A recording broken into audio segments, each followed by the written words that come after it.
Yan, kung napapansin nyo, may error siya. Ayan. Yan, error yan.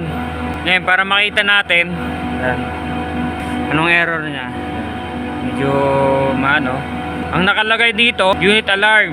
Press alarm, K to check the alarm. Ngayon, ipipress natin to. Ayan.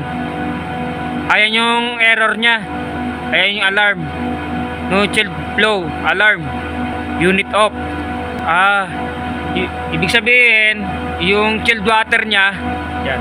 Ngayon, ang gagawin natin, i-reset natin, naalisin natin yung alarm niya. Click lang natin to. Yan. Ang nakalagay dito ay press to enter. Yan. I-enter lang natin to. Yan, kung napapansin nyo, wala na.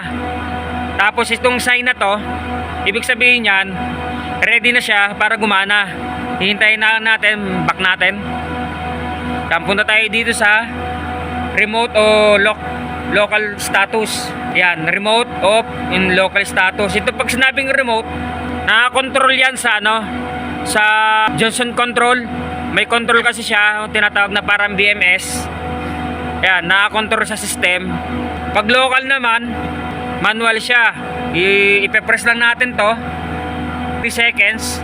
Pero dahil naka-control nga sa remote, i-on lang natin yung system nun. Basta yan, ipe-press lang natin siya. Yan, ready to na yan. Naghihintay na ng oras. Yan, balik natin. Yan. Yan. Kung napapansin nyo, gumagana na siya. Kung napapansin nyo, gumagana na yung compressor. Yan.